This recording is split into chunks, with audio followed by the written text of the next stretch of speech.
cohesionat. La cohesió té a veure amb el cosit del text, és a dir, ben lligat. I com ho lliguem?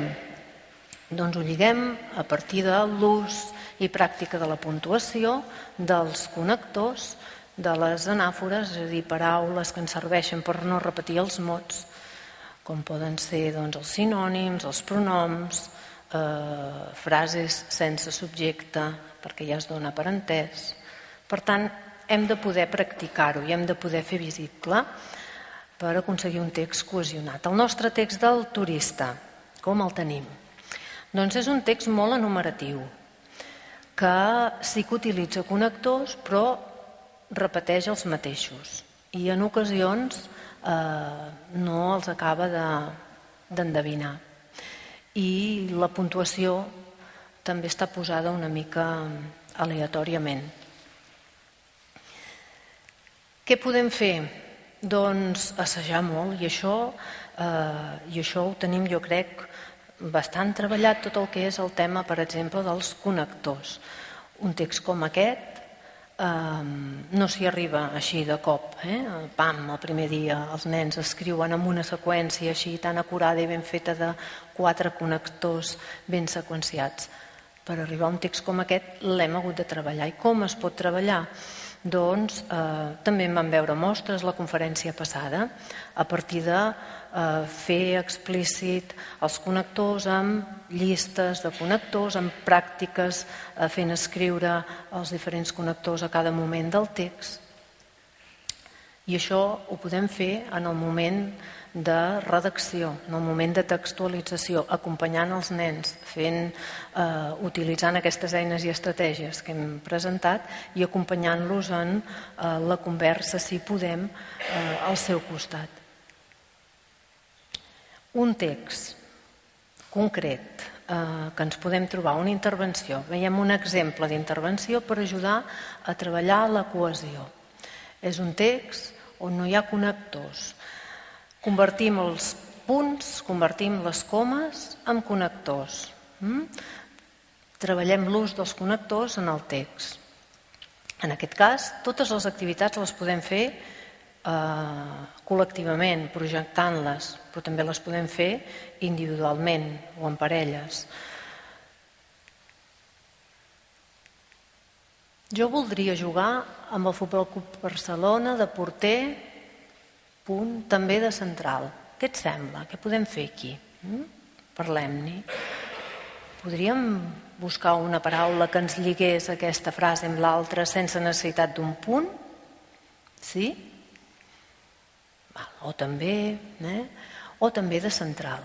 I aquí, què et sembla? Podríem buscar una altra paraula i ho lliguem amb la frase següent? Perquè m'agradaria jugar contra equips forts com el Real Madrid, el València, i aquí què hi podríem posar? Per tant, cal un acompanyament dels textos per poder parlar d'allò que seria més idoni. En aquest cas, per parlar de l'ús dels connectors. No n'hi ha prou en tenir la llista, sinó que hem d'acompanyar amb quin ús en podem fer d'aquests connectors en el text.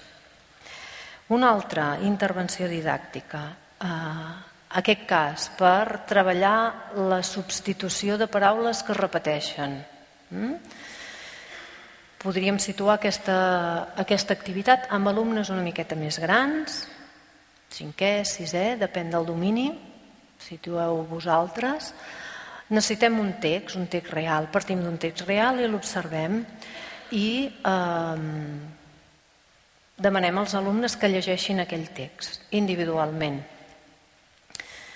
I una vegada l'han llegit, els demanem que ens diguin quins personatges hi surten i els llistem a la pissarra, els escrivim en filera, de forma horitzontal. I llavors els demanem que tornin a agafar el text, que llegeixin i que amb colors identifiquin cada personatge, el pintin, i que del mateix color busquin totes les paraules o grups d'elements que fan referència a aquell personatge però que canvien, que no repeteixen. Els demanem que localitzin totes les paraules i llavors ho posem en comú. Què estem fent en aquest cas? Estem fent un treball de reflexió metalingüística. Estem treballant continguts de llengua, estem treballant continguts concrets, en aquest cas de treball de connectors gramaticals a partir d'un text real, a partir de l'anàlisi. No estem donant la norma, no estem anticipant. Heu d'utilitzar connectors i aquests són els connectors que heu de fer servir.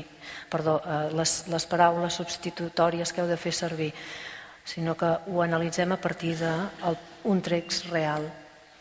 En aquest cas veiem que hi ha la minyona, hi ha el diable, hi ha la senyora, però que en cada cas utilitzem maneres per no repetir el text. Ara donem-li la volta. Això que hem après, aquest contingut de substitucions de paraules, d'anàfores, apliquem-ho. Agafem un text i col·lectivament o individualment fem-ho. Substituïm el gran Barrufet, substituïm Barrufets i substituïm Gargamel i busquem paraules i elements de paraules per no repetir tant el mateix. Apliquem-ho. No són activitats pròpiament d'escriptura de procés, són activitats d'identificació de les propietats textuals. Només d'aquesta manera, identificant-les, a poc i en algun dels aspectes, podrem arribar a tenir una visió global i conjunta del que és un bon text. Per tant, un text ha de ser cohesionat, i això vol dir que cal un domini de la puntuació, dels connectors,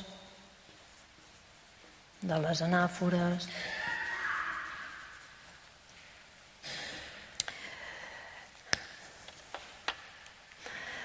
I un bon text